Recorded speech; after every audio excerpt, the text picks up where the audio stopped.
Let us see the solution of question number 9 of exercise 1.1.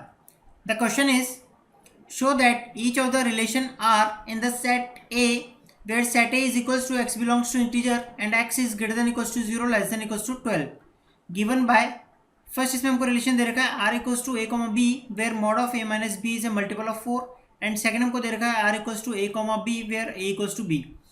हमको prove करना है कि both relations are equivalence relation and we have to find the set of all elements related to one in each case. दोनों ही case में हमको बताना है set of elements बताना है जो कि वन से रिलेट करता है. ठीक है, तो सबसे पहले हम नंबर 1 स्टार्ट करते हैं. इसमें फर्स्ट वन इज,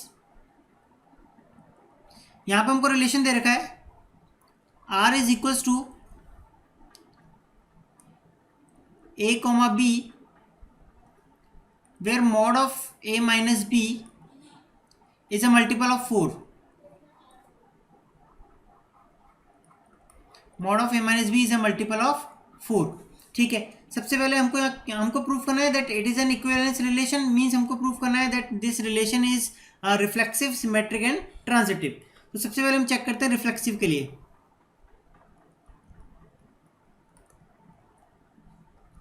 सो अगर हम यहाँ पे रिफ्लेक्सिव की बात करें, रिफ्लेक्सिव क्या होता है? a comma a it should belongs to r. अगर ऐसा होता है तब तो ये रिलेशन कैसा होगा? रिफ्लेक्सिव होगा. चेक करते हैं. हमको रिलेशन दे रखा है mod of a minus B is a multiple of 4 where r equals to a comma B. ठीक है, तो इस वाले केस में जब हमने a कॉमा a कंसिडर किया है, उस केस में क्या होगा? इस केस में होगा हमारा mod of a minus a, क्योंकि b भी हमने क्या लिया है? a ही लिया है. ठीक है, दोनों एलिमेंट सेम है, तो mod of a minus a it should be a multiple of 4, लेकिन इसकी वैल्यू कितनी है? 0. एंड 0 को हम बोल सकते हैं that it is a multiple of 4. It is a multiple of 4. So this relation is reflexive. ये रिलेशन रिफ्लेक्सिव होगा. क्यों? क्योंकि हमारा a कॉमा a r को बिलोंग कर रहा है. Means mod of a minus a जो है हमारा मल्टीपल है 4 का. So this relation is reflexive. Second हम बात करते हैं सिमेट्रिक की. सिमेट्रिक की अगर हम बात करें, let us suppose a comma b belongs to r where mod of a minus b is a multiple of 4. Is a multiple of 4. Okay, now क्या हम बोल सकते हैं b comma a belongs to r? क्या हम ऐसा बोल सकते हैं? बिल्कुल बोल सकते हैं. क्यों? क्योंकि a माइनस बी का मॉड मल्टीपल है 4 का, तो b माइनस a का मॉड अगर हम लें, क्योंकि a माइनस बी का मॉड लिखे या b माइनस a का मॉड लिए, बात तो वही है. Let us suppose a minus B की हमारे पास वैल्यू कितनी है? 8. ठीक है, तो 8 का मॉड मल्टीपल है 4 का. ठीक है, लेकिन b माइनस a की वैल्यू क्या हो जाएगी उस केस में? -8. और -8 का मॉड अगेन क्या होगा? 8 होगा, और वो भी क्या होगा? मल्टीपल होगा 4 का. So this is also a multiple of 4. So a comma B R को बिलोंग कर रहा है, तो b कॉमा ए भी आर को बिलोंग कर रहा है, क्योंकि b माइनस ए का मॉड भी क्या है? मल्टीपल है 4 का. So we can say that it is a symmetric relation. Next हम इसमें चेक करते हैं ट्रांजिटिव के लिए. ट्रांजिटिव की अगर हम बात करते हैं, let us suppose a comma B R को बिलोंग कर रहा है. मीन्स a माइनस बी का मॉड क्या है? मल्टीपल है 4 का. इसी तरह से हमने कहा कि b कॉमा सी ये भी आर को बिलोंग कर रहा है. मीन्स b माइनस सी का मॉड भी मल्टीपल है 4 का. सो क्या a कॉमा सी के लिए हम ऐसा कुछ बोल सकते हैं that a comma C belongs to r? क्या ऐसा बोल सकते हैं? चेक करते हैं. a माइनस सी का मॉड क्या होना चाहिए उसके लिए? 4 का मल्टीपल होना चाहिए. अब चेक करते हैं a माइनस सी का मॉड क्या 4 का मल्टीपल होगा? a माइनस सी का मॉड हम लिख सकते हैं इसको a minus B plus b minus C. हमने क्या लिखा? a माइनस सी को हमने लिख दिया a minus B plus b minus C. मतलब हमने बेसिकली क्या किया? b को एक बार ऐड किया, एक बार सब्ट्रैक्ट किया, और पूरे का हमने मॉड लगा दिया. Now clearly a comma B R को बिलोंग करता है. मीन्स a माइनस बी का जो मॉड है वो 4 का मल्टीपल है. So it is a multiple of 4. And similarly इसी तरह से b कॉमा सी आर को बिलोंग कर रहा है. मीन्स ये भी कैसा मल्टीपल है 4 का.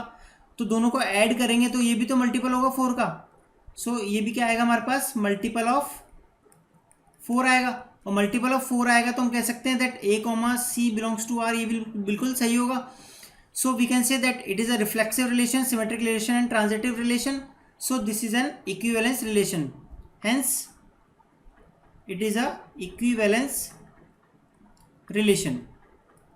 ओके, पहली चीज हमारी प्रूव हो चुकी है कि जो हमारा गिवन रिलेशन है वो कैसा है, इक्विवेलेंस रिलेशन है। नेक्स्ट इसमें हमसे पूछा गया है find the set of all elements related to one in each case. Means दोनों केस में वन से रिलेट करने वाले कौन कौन से एलिमेंट्स होंगे। सो फर्स्ट वाले केस में हम क्लियरली देख सकते हैं कौन कौन से एलिमेंट होंगे, 1, 5 एंड 9। ये 3 एलिमेंट होंगे जो कि 1 से रिलेट करेंगे। क्यों?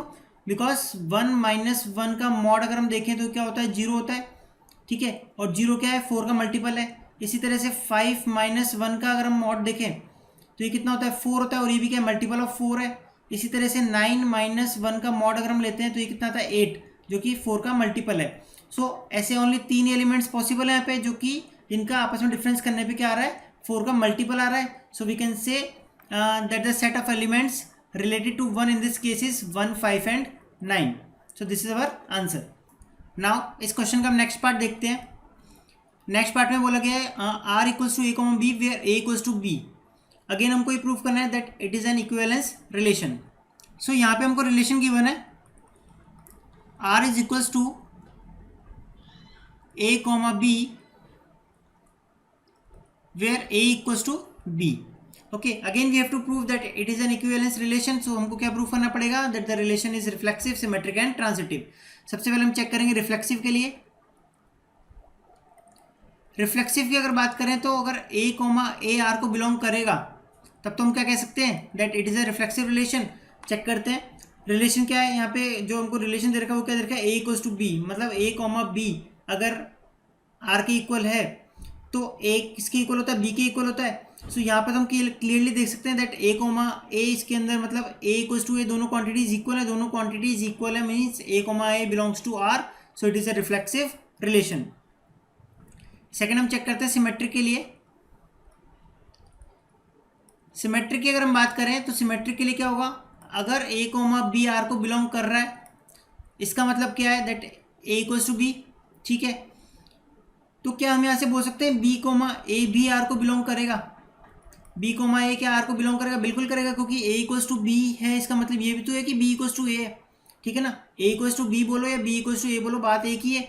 सो ए कोमा बी अगर आर को बिलोंग कर रहा है तो बी कोमा ए भी आर को बिलोंग करेगा। So we can say it is a symmetric relation. Next यहाँ पे हम देखते हैं ट्रांजिटिव रिलेशन। ट्रांजिटिव के केस में हम देखते हैं if A comma B belongs to R, similarly B comma C belongs to R. तो ए कोमा बी अगर आर को बिलोंग कर रहा है तो यहाँ से हम क्या बोल सकते हैं, ए इक्वल्स टू बी। इसी तरह से बी कोमा सी ये आर को बिलोंग कर रहा है, इसका मतलब क्या है, B equals to C. So इन दोनों केसेस से हम क्या बोल सकते हैं, A equals to B and B equals to C. So easily we can say that A equals to C. और अगर ए इक्वल्स टू सी है तो हम बोल सकते हैं A comma C belongs to R. और अगर ऐसा हो रहा है यहाँ पे that A comma B R को बिलोंग कर रहा है, बी कोमा सी आर को बिलोंग कर रहा है, और इन दोनों से हम बोल सकते हैं कि ए कोमा सी आर को बिलोंग कर रहा है। So we can say it is a transitive relation. So हमारा रिलेशन यहाँ पे कैसा है, रिफ्लेक्सिव भी है, सिमेट्रिक भी है और ट्रांजिटिव भी है। So we can say that the given relation is an equivalence relation. Given relation is an equivalence relation. Second हमको क्या पूछा गया यहाँ पे, सेकेंड हमको पूछा गया है find the set of all elements related to one in each case, ठीक है। नाउ इन इस केस की अगर बात करते हैं तो सेट ऑफ एलिमेंट्स ओनली एक ही हो पाएगा, सिर्फ उसमें वन आएगा। क्यों? क्योंकि हमको रिलेशन क्या दे रखा है, ए इक्वल्स टू बी, और वन से रिलेट करने वाला केवल एक ही एलिमेंट हो सकता है, one, because one equals to one, ठीक है। वन ना तो टू के इक्वल हो सकता है, ना थ्री के इक्वल हो सकता है, ना फोर के इक्वल हो सकता है, वन ओनली वन के ही इक्वल होगा। मीन्स हमारा सेट ऑफ एलिमेंट्स में क्या आ जाएगा, only one. So this is our answer.